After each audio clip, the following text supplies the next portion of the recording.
किसी ने कहा है कि फूलों को भी मालूम नहीं होता कि अगली सुबह उन्हें मंदिर जाना है या शमशान। इसीलिए हर पल मुस्कुराओ और दुनिया में बनाओ अपनी अलग पहचान। मैं हूँ एमके और आज की एक छोटी सी कहानी। ये कहानी अमेरिका की एक कपल की, पति पत्नी के बीच में रिश्ता ठीक नहीं चल रहा था। रोजाना अनबन, झगड़े और बात तलाक तक पहुंच गई थी। तलाक की नौबत आ गई थी। जब तलाक हुआ तो पति को पत्नी को एक सर्टेन अमाउंट पे करना था।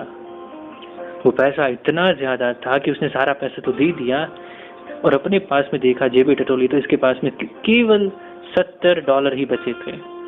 $70 में क्या होगा ये समझ नहीं पा रहा था। इसने अपनी जिंदगी को देखा, पलट करके देखा कि समझ के पर्सनल लाइफ तबाह हो चुकी है। रिश्तों के नाम पे कुछ नहीं बचा। पत्नी चली गई और पैसे के नाम पे इसके पास सिर्फ और सिर्फ $70 थे। इसको एक ही ख्याल आया कि दुनिया छोड़ के चले जाऊं, मर जाता हूँ, जान दे देता हूँ।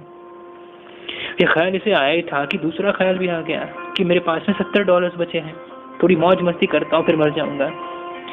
इन $70 को तो खत्म कर दो पहले। जब सब कुछ खत्म हो ही गया है तो इनका करके क्या फायदा। इसी ख्याल के साथ मैं कसिनो के लिए वो निकला। जुआ खेलूंगा, पैसा उड़ाऊंगा, मर जाऊंगा।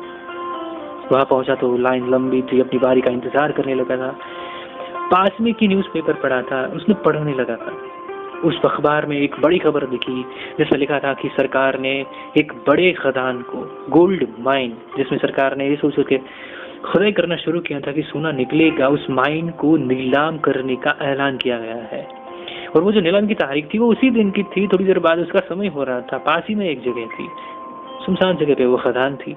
अब इसने जब वो ये पढ़ा तो इस आंसर ने छोड़ा कि जुए में पैसे लगाने से अच्छा नीलामी में शामिल हो जाते हैं, कुछ तो अलग करे। दिमाग वैसे भी कुछ चल नहीं रहा था इसका। तो उसने कहा कि चलो छोड़ो ये सब, पता नहीं उसके दिमाग में क्या चल रहा था। ये ड्रॉप करके वो खदान के पास पहुंचा। वो इतना बड़ा गड्ढा जिसमें से कुछ नहीं निकला था। सरकार ने आशा त्याग दी थी। उस जगह पे ये आ पहुंचा। वहां जाकर के ये कुछ नहीं लगा कि चलो नीलामी में मुझे कुछ मिल गया तो ठीक है, और इस जगह का अगर कुछ निकल गया तो ठीक है, वरना इसी में कूद करके जान दे दूंगा। बड़ा सा, बहुत ही बड़ा गड्ढा था। इतनी बड़ी खदान वहां पे खुदी हुई थी, लेकिन निकला कुछ नहीं। ये वेट करने लगा कि कुछ और लोग आ जाएं, लेकिन इसके लिए सबसे बड़ा सरप्राइज ये था कि वहां पे कोई नहीं पहुंचा। सिर्फ ये एक लौता इंसान था, एक शख्स था जिस बिडिंग में पार्टिसिपेट कर रहा था। वो खदान इसके नाम कर दी गई थी। अब $70 में इतनी बड़ी खदान इसे मिल चुकी थी। ये सोच रहा था कि इसका क्या करे, कहाँ से कूद करके इसमें जान दे। तभी इसके पास में एक मजदूर आया। उन्होंने कहा कि साहब एक बात बताइए, क्या करें आज का? हमें आज का तो पैसा मिला हुआ है, आज शाम तक की खुदाई का भी हमें पैसा मिल चुका है। आप कहे तो हम, क्योंकि आप इसके मालिक हैं, आप कहे तो खुदाई कर देते, आप थोड़ा बहुत खोदने के बाद चले जाते हैं। तो इस व्यक्ति ने कहा कि जो आपको पैसा मिला ही हुआ है 5 बजे तक का, शाम तक का, तब खुदाई कर दीजिए। अभी तो 2 ही बजे हैं, 3 घंटे आपके पास, खुदाई चालू करिए।